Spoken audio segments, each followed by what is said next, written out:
Pierre Buffet, là, je vous trouve là dans les locaux du festival Off. Vous en êtes le président depuis 2 ans. Comment ça marche l'organisation du Off avec plus de 1500 spectacles et presque autant de compagnies? C'est une question tellement large, ça marche très bien. Non, mais avec un nombre de personnes aussi réduit, comment on arrive à faire un programme, donner des services aux compagnies, satisfaire le public? Et bien on travaille beaucoup, puis on a une équipe très efficace. Qu'est-ce qui a un petit peu inspiré finalement l'organisation du Off il y a maintenant plusieurs dizaines d'années, mais pour votre association il y a maintenant 12 ans? Qu'est-ce qu'il y a quoi? Qui a inspiré l'organisation Le fait qu'il y ait 1500 compagnies, enfin à l'époque il y en avait moins, mais qu'il y ait plus de 1000 compagnies qui viennent jouer, qui avaient besoin de se structurer. Et puis il y avait un besoin de structurer les publics pour que les spectateurs qui viennent à Avignon puissent profiter pleinement de leur festival. Structurer aussi les lieux peut-être Euh, pour faire que ça soit des lieux acceptables pour le public? Alors ça, on n'a pas de moyen de le faire, donc on est vraiment dans une logique de droit privé, donc nous on n'intervient pas sur la manière dont les lieux se gèrent et sur la manière dont ils contractualisent avec les compagnies. Aujourd'hui, il y a 1500 compagnies, vous le dites, ça, bon, c'est très très dense, on voit beaucoup de monde d'année en année. Comment est-ce que vous voyez évoluer le Off par rapport à ce qui se passe au Palais des Papes?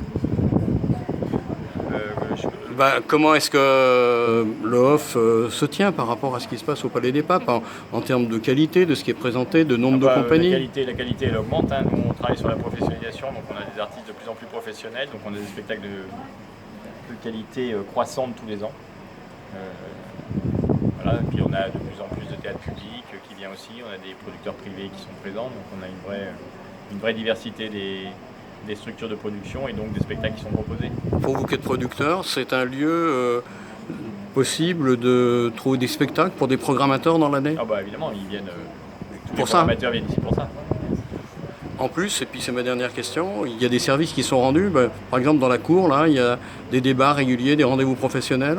Ouais, c'est vraiment un lieu d'échange. L'idée, c'est d'essayer de créer un lieu de débat où on puisse inventer l'avenir de notre écosystème qui est particulièrement complexe à développer, à structurer, et sur lequel il y a énormément d'interrogations. Donc ça doit être un lieu non seulement de création artistique, mais ça doit être un lieu de structuration d'un secteur.